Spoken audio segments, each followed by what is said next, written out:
Essa semana, senhora presidente, o ministro de Minas e Energia, Edson Lobão, afirmou que o governo poderá aumentar o percentual do álcool anidro na gasolina de 20% para 25% assim que a produção nacional do etanol superar aos patamares atuais.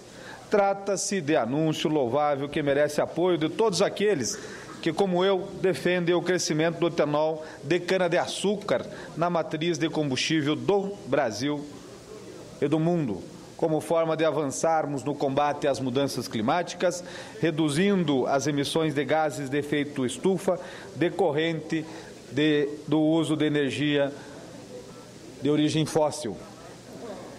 Resta, portanto, diante das afirmações do ministro Edson Lobão, assegurarmos que a produção nacional do etanol retome os níveis de outrora. E, para tanto, é fundamental que o Congresso Nacional e, sobretudo, o governo federal possa atender para as grandes dificuldades enfrentadas atualmente pelo setor sucroalcooleiro do país. A história do Pró-Álcool, o Programa Nacional do Álcool, iniciado em meados de 1970, a meu juízo, é absolutamente exitosa. Passados quase 37 anos, a indústria alcooleira nacional conseguiu, depois de muitos investimentos em pesquisa e tecnologia, elevar o agora etanol brasileiro a uma condição de combustível de alto padrão ambiental.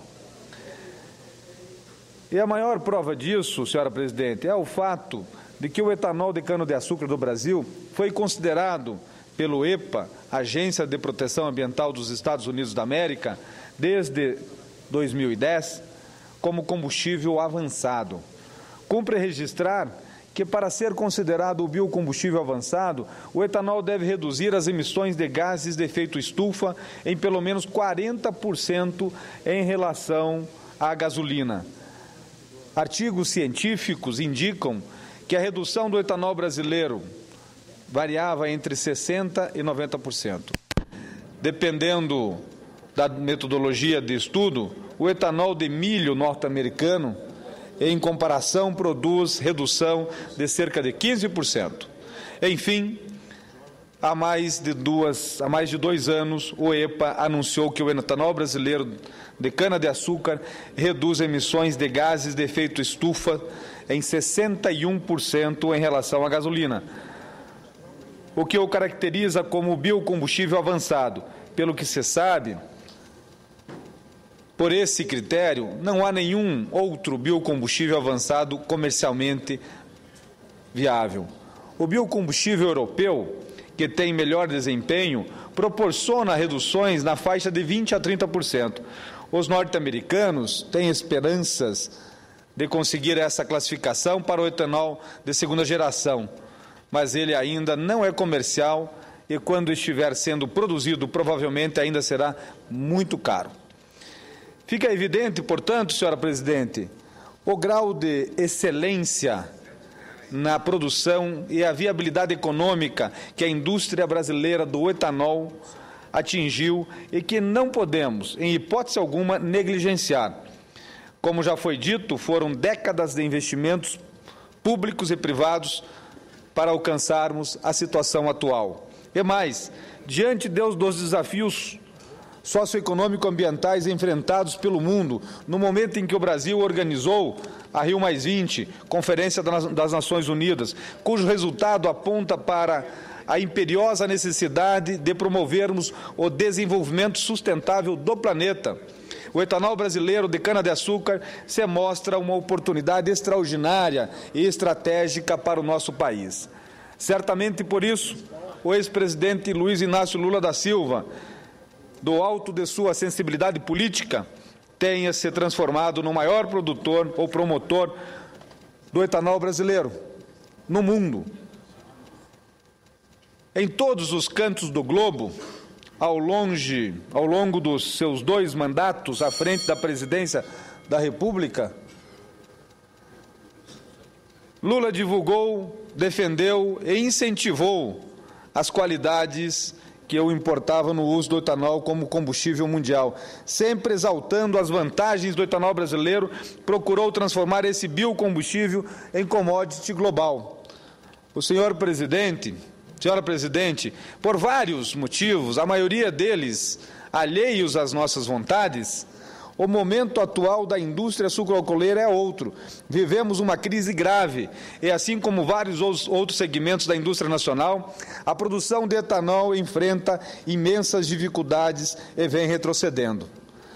Tal como foi feito de forma absolutamente correta com vários setores da indústria, é fundamental que o governo atente para os principais obstáculos enfrentados pela indústria do etanol. Para se ter uma ideia, segundo dados do setor, a produção do etanol, desde o início da safra 2012-2013 até 15 de junho, somou 3,61 bilhões de litros, dos quais 965 milhões de litros de etanol anidro e 2,65 bilhões de litros de hidratado. Uma queda de 32,63% comparado com o mesmo período de 2011. E o resultado disso é que, se em 2009 o etanol abastecia 54% da frota nacional de veículos médios, hoje, no país, o carro flex, esse percentual já não passa dos 35%, segundo dados da única União da Indústria de Cana-de-Açúcar.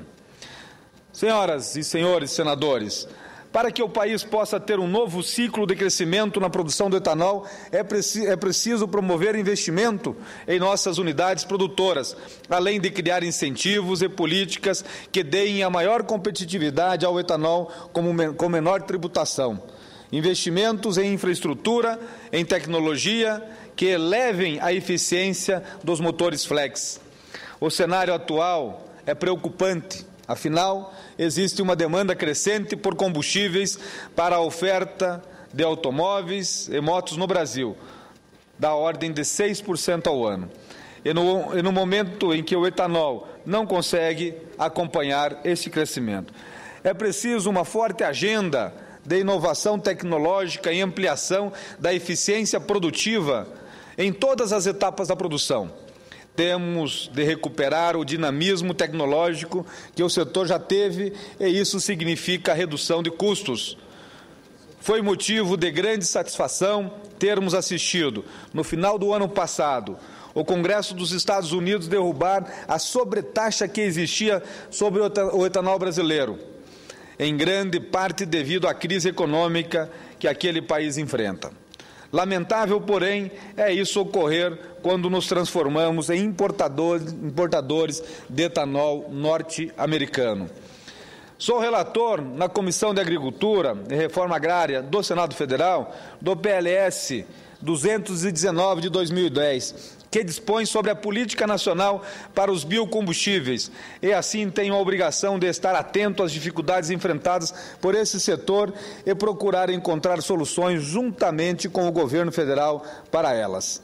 Saliento que, no mesmo contexto de preocupação que insere a produção nacional de biodiesel, e sobre ela voltarei a esta tribuna em breve me pronunciar, e encerro, senhora Presidente, reafirmando minha convicção de que o etanol de cana-de-açúcar representa uma oportunidade extraordinária e estratégica para o Brasil, tanto do ponto de vista ambiental quanto do ponto de vista socioeconômico. Espero, assim, que o quanto antes possamos retomar os patamares necessários da nossa produção para que seja promovido o aumento da mistura do etanol na gasolina de 20% para 25%. Mas, para tanto, ressalto, ações e medidas na defesa do setor são fundamentais. Era o que tinha a dizer, senhora Presidente. Muito obrigado e uma boa tarde a todos.